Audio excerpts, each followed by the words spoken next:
Le combat des sidérurgistes lorrains a donné lieu à la loi dite Florange. Celle-ci donne la possibilité, en cas de fermeture d'une structure, de trouver un repreneur. Ce fut le cas dans les Ardennes françaises, où se trouve la fonderie KME. Celle-ci fut sauvegardée. Dans le cadre de ces accords, le 23 janvier dernier, les Floranges ont été invités à fêter la reprise de l'usine, leader sur le marché français des produits en cuivre et alliage de cuivre. Alors voilà, donc en 2011, on nous avait annoncé clairement l'éventuelle fermeture de notre fonderie. Bon, ça a duré quelques temps. Et puis 2013-2014, c'était la fermeture de la fonderie qu'on a réussi à contrer avec nos capacités syndicales et notre motivation et notre mobilisation du personnel. Et puis en juin 2015, c'était officiellement la fermeture totale. Voilà, on arrive devant notre usine qui est une usine, elle a plus de 200 ans, je crois 210 ou 220 ans. Voilà cette usine. La grande cheminée qu'on voit là, c'était la cheminée historique de la fonderie. Oui. Alors, c'était pas pour la sortie de la fonderie, mais on récupérait, on concassait des déchets. Voilà, donc elle est toujours d'actualité. Elle sert aussi de château d'eau. La capacité blanche qu'on voit, c'est un château d'eau. Donc on a en face de nous la fonderie, on a les magasins généraux qui sont là en face. Et on a tout le bâtiment qui part d'ici.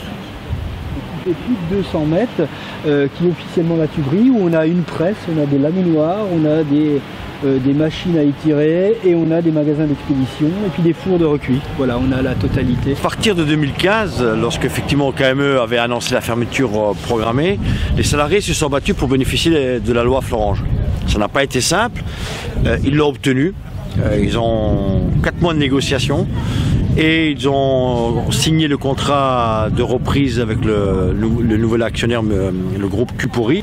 Ils ont voulu fêter, marquer l'événement en présence de l'ensemble des salariés, des familles, des élus et les représentants syndicaux, notamment Rachid Belkebir, mais pas simplement, la CFDT, la CGT, tous les salariés voulaient absolument que les copains de Florange soient présents parce que c'est grâce au combat que nous avons mené, nous, en 2012 à Florange, que cette loi a vu le jour. Souvenons-nous, il y a 2 ans, presque jour pour jour, nous avions marché depuis la place Méhul jusqu'à l'usine. C'était presque la marche de la dernière chance. Et puis, aujourd'hui, nous célébrons le sauvetage de l'usine.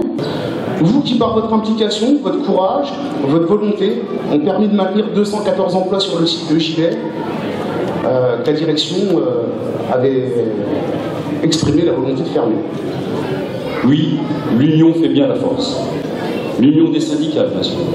L'union des salariés, de la direction et l'union des habitants. C'est quelqu'un de droit, malgré ce que certains peuvent des fois en dire, mais c'est les gens qui ne savent pas qui disent et qui critiquent. Ils ne savent pas. Donc c'est un honneur. J'appelle M. Édouard Martin, député européen, ancien délégué CFDT, à l'initiative de la loi Florange. Il arrive que parfois, on séquestre des directeurs. C'est peut-être pas bien, mais en même temps, c'est quand même pas non plus dramatique. Il arrive parfois que certains déchirent des chemises. C'est pas bien non plus, surtout pour la personne qui l'a repassée. Mais j'ai envie de dire, et on dit quoi à ceux qui déchirent des vies? On dit quoi à ceux qui tirent d'un trait de crayon la vie d'un territoire, d'une population? Eh bien, j'ai la prétention de dire qu'il n'y a pas un matin, depuis le 1er juillet, lorsque je suis rentré en fonction dans mon mandat de député européen, où je ne pense pas à vous, où je ne pense pas à eux.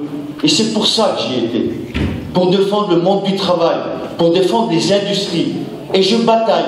Certes, ça ne fait pas la une de TF1, ni même de France 2. C'est un travail de l'ombre, comme vous avez été dans l'ombre pendant plusieurs années, et là aujourd'hui c'est la reconnaissance effectivement de votre solidarité. Mais tous les jours, que ce soit à Strasbourg et à Bruxelles, c'est au monde du travail que je pense. C'est à vous, c'est aux industries, l'importance d'avoir une industrie en Europe. Et je viens de finaliser un rapport où je parle du développement du cuivre, du zinc, de l'acier, de l'aluminium, tout ce qui structure notre richesse, et toutes les usines qui nous donnent un espoir, qui peuvent nous aider à nous projeter dans l'avenir. Donc j'ai simplement envie de vous dire, certes, je n'ai plus le statut d'ouvrier, mais le statut d'ouvrier, c'est dans le cœur qu'il est. Et croyez-moi, mon cœur, il est de votre côté, il est du côté des ouvriers. On est avec des gens qui nous comprennent, donc et le plaisir de les avoir aujourd'hui, on considère clairement que c'est un vrai soutien de nos pairs, parce que c'est ça qu'on considère qu'ils sont aujourd'hui. Alors là, Florange, aujourd'hui, il va falloir que tous les syndicalistes qui se respectent se l'approprient dans un premier temps. Dans un deuxième temps, il va falloir qu'ils travaillent dessus avec des experts et des avocats pour la mettre en application en fonction, parce que la difficulté d'une entreprise n'est pas la difficulté d'une autre, mais à ce titre-là, c'est un vrai outil aujourd'hui qui peut éviter des dépôts de bilan ou des cessations d'activité. Donc c'est-à-dire on peut avoir entre 1, 2, 3 ou 4 mois de temps disponible pour pouvoir travailler sur des reprises ou des orientations différentes. Voilà, maintenant donc ce qui nous reste à faire, on a un projet qui est une très bonne chose, donc qui est un projet viable et puis tout à fait sérieux. Maintenant il nous reste à le mettre en œuvre, c'est un point très important. Donc dans la mise en œuvre, il y a d'abord le plan social qu'il faut terminer. Je dirais, bon, on arrivera sur l'usine de JV à passer énormément avec des départs volontaires et des mesures d'âge. Donc en fait il y aura très peu de mesures contraintes, ce qui est très très bien. Ensuite, le plus gros challenge que nous avons à relever, c'est de faire fonctionner l'usine conformément à ce qui a été écrit. C'est-à-dire qu'avec moins de monde et obtenir un niveau de performance qui soit tel qu'on améliore nos résultats financiers, que cette usine soit viable. Je pense qu'on va y arriver sans problème parce que le personnel a bien compris ce qui se passait, les gens sont très motivés pour y arriver.